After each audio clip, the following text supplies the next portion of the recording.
ترجمان عقیدت پیش کریں۔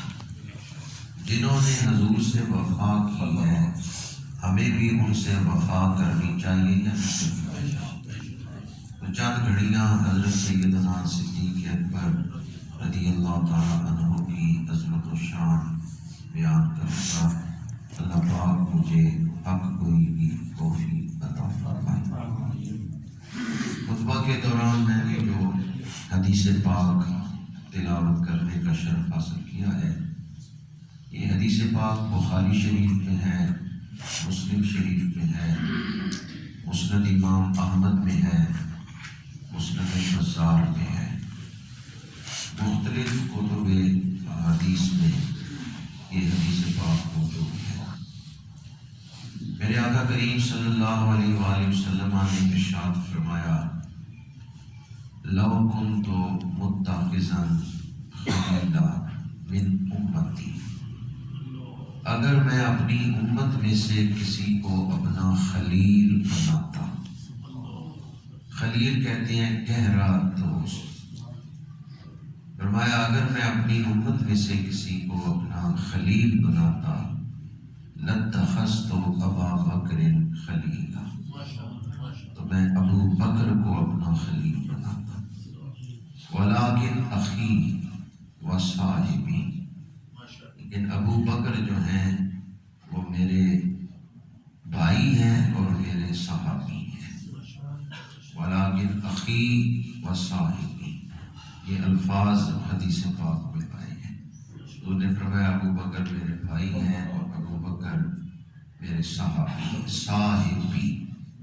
یہ جو صاحبی ہے اس کے حوالے سے بھی مفسرین نے ایک جملہ لکھا ہے، بعض تفاسیر میں ملتا ہے، بڑی مشہور آیت مبارکہ ہے سورہ توبہ کی، ثانی اثنین اذ ھما فی الغار اذ یقول لصاحبہ، 15ویں پارے کی پہلی آیت ہے، سبحان الذی اسری بعبدہ، حضور جیسا عبد کوئی نہیں اور صدیق اکبر جیسا صحابی کوئی نہیں۔ نبیوں میں اور نبی عبد ہوئے ہیں، حضرت زکریا عبد ہیں، حضرت ایوب عبد ہیں، قرآن یہ بیان کرتا ہے، لیکن حضور عبد ہی ہے۔ سبحان الذی اسری بعبدہ، حضور جیسا عبد کوئی نہیں ہے اور صدیق اکبر جیسا صحابی کوئی نہیں ہے۔ کم و بیش 1.25 لاکھ صحابی ہیں، حقیقی تعداد اللہ بہتر جانتا ہے۔ صحابہ وہ خوش نصیب ہیں جنہیں اللہ نے چنا ہے اپنے محبوب کے قرب کے لیے۔ صحابہ چنی ہوئی ہستیاں ہیں۔ یہ بھی مسند امام احمد کی حدیث پاک ہے۔ میرے آقا کریم نے فرمایا، اللہ نے جب دلوں پہ نگاہ فرمائی تو سب سے پہلے میرے دل کو چنا ہے، پھر انبیاء کرام کے دلوں کو چنا ہے، پھر اللہ نے اپنے محبوب کا صحابی بنانے کے لیے دلوں پر نگاہ فرمائی، تو جنہیں صحابیت کا شرف ملا ہے یہ دل اللہ کو پسند آئے اور اللہ نے انہیں چن لیا۔ اس سے پتہ چلتا ہے کہ صحابہ کرام چنی ہوئی ہستیاں ہیں جنہیں حضور کا قرب خاص حاصل ہوا ہے۔ کم و بیش 1.25 لاکھ صحابہ۔ حضور کے صحابہ کا ذکر آج مرکزی دارالعلوم میں ہی نہیں ہو رہا، یا ان کا ذکر قرآن پاک میں ہی نہیں آیا، بلکہ قرآن بتاتا ہے حضرت موسیٰ اپنی امت کے سامنے حضور کے صحابہ کا ذکر کرتے تھے، حضرت عیسیٰ نے حضور کے صحابہ کا ذکر کیا ہے، ذَلِكَ مَثَلُهُمْ فِي التَّوْرَاةِ وَمَثَلُهُمْ فِي الْإِنْجِيلِ۔ یہ وہ ہستیاں ہیں جن کا ذکر قرآن میں بھی ہے، تورات میں بھی ہے، انجیل میں بھی ہے، جن کی وفاؤں کا تذکرہ حضرت موسیٰ بنی اسرائیل کو سنائیں کہ آخری دور میں آخری پیغمبر کے جو صحابہ ہوں گے وہ اس شان والے ہوں گے۔ کیا شان ہے ان ہستیوں کی جن کا ذکر تورات میں بھی ہے، انجیل میں بھی ہے۔ اور انجیل میں جو مثال ہے وہ ایک کھیتی سے صحابہ کی مثال دی گئی ہے۔ وَمَثَلُهُ فِي الْإِنجِيلِ كَزَرْعٍ أَخْرَجَ شَطْأَهُ فَآزَرَ فَاسْتَغْلَظَ فَاسْتَوَىٰ عَلَىٰ سُوقِهِ۔ حضرت حکیم الامت مفتی احمد یار خان نعیمی رحمۃ اللہ تعالیٰ علیہ فرماتے ہیں صحابہ کی مثال کھیتی سے کیوں دی گئی ہے؟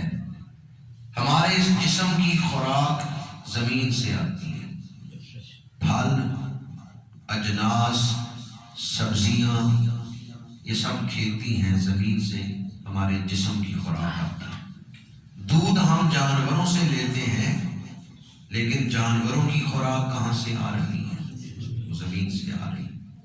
حضرت حکیم الامت فرماتے ہیں جس طرح جسم کی خوراک کھیتی ہے، قرآن نے صحابہ کا ذکر کھیتی سے مثال دے کے اس لیے کیا ہے کہ ایمان کی غذا صحابہ کا ذکر ہے۔ صحابہ کے ذکر سے ایمان کو طاقت ملتی ہے۔ جس طرح زمین کی کھیتی، پھل، سبزیاں، انہیں استعمال کرنے سے جسم کو طاقت ملتی ہے، ذکر صحابہ سے ایمان کو طاقت ملتی ہے۔ صحابہ کو کھیتی کے ساتھ اس لیے مثال دی ہے کہ ان کا ذکر ایمان کو پروان چڑھاتا ہے۔ جسم کو غذا ملتی رہے تو جسم کی توانائیاں بحال رہتی ہیں، ایمان کو صحابہ کا ذکر سناتے رہے تو ایمان بھی مضبوط رہتا ہے۔ ذکر صحابہ ہماری ایمانی ضرورت ہے، ذکر صحابہ ہماری دینی ضرورت ہے، ایمانی ضرورت ہے۔ صحابہ کی استقامت، صحابہ کی جرت، صحابہ کی قربانیاں یہ بیان کریں گے تو ہمیں پتہ چلے گا ایمان کتنا قیمتی ہے، آخرت کی کیا شان ہے، اتباع نبوی کا کیا معیار ہے۔ یہ سب کچھ سیکھنا ہے تو ہمیں ذکر صحابہ کرتے رہنا چاہیے۔ میری کیا اوقات ہے میں ان ہستیوں کی شان بیان کروں جنہیں اللہ نے ایمان کا ماڈل قرار دیا، معیار قرار دی ہے۔ فَإِنْ آمَنُوا بِمِثْلِ مَا آمَنْتُمْ بِهِ فَقَدْ اهْتَدَوْا۔ فرمایا اگر وہ لوگ تمہاری طرح ایمان لائیں تو پھر وہ ہدایت پائیں گے۔ اے صحابہ اگر وہ تمہاری طرح ایمان لائیں، تو یہ آیت بتا رہی ہے کہ صحابہ ایمان کا ماڈل ہے، صحابہ ایمان کے لیے معیار بھی ہیں، اور صحابہ کا ذکر ایمان کی غذا بھی ہے۔ صحابہ کے ذکر سے مومن کا دل خوش ہوتا ہے، جس کی غذا ہو وہ غذا اسے ملے تو وہ خوش ہوتا ہے۔ شیر کی غذا گوشت ہے تو شیر کو اگر آپ گھاس دیں تو وہ خوش ہوگا۔ جس کی جو غذا ہوگی وہ اس غذا سے ہی خوش ہوتا ہے۔ مومن کی غذا صحابہ کا ذکر ہے۔ کھیتی سے جو مثال دی ہے قرآن پاک میں اللہ کریم نے کزرعٍ، تو اس کی تفسیر میں آپ کے سامنے کر رہا ہوں کہ جب مومن کو صحابہ کا ذکر سنایا جائے اس کا دل خوش ہوتا ہے۔ صحابہ کرام وہ خوش نصیب ہستیاں ہیں جنہوں نے تاجدار ختم نبوت کی خدمت کی ہے، دین پھیلانے میں قربانیاں دی ہیں، اور ان کی ان قربانیوں کی وجہ سے دین ہم تک پہنچا ہے۔ انہوں نے حضور سے دین سیکھا ہے اور پھر انسانیت کو دین سکھایا ہے۔ کم و بیش 1.25 لاکھ صحابہ ہیں۔ ادب سارے صحابہ کا واجب ہے۔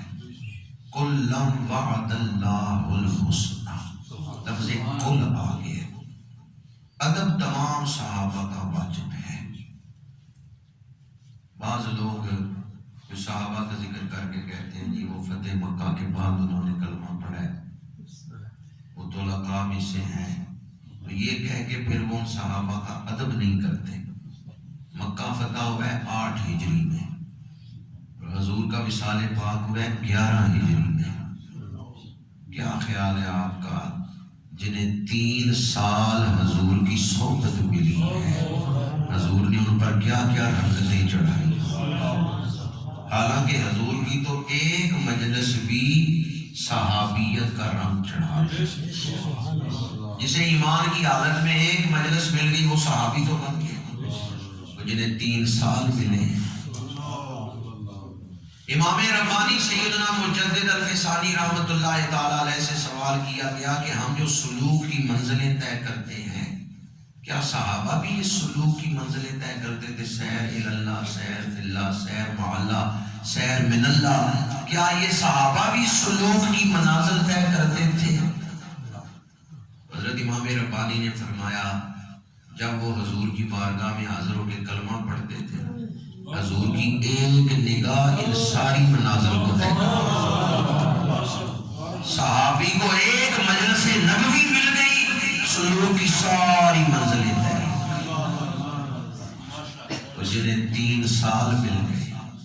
اس لیے یہ تقسیم جو ہے نا کہ فتح مکہ کے بعد انہوں نے کلمہ پڑھا ہے، ہم نہیں ان کا ادب کرتے، یہ قرآن اور حدیث کی تقسیم نہیں ہے۔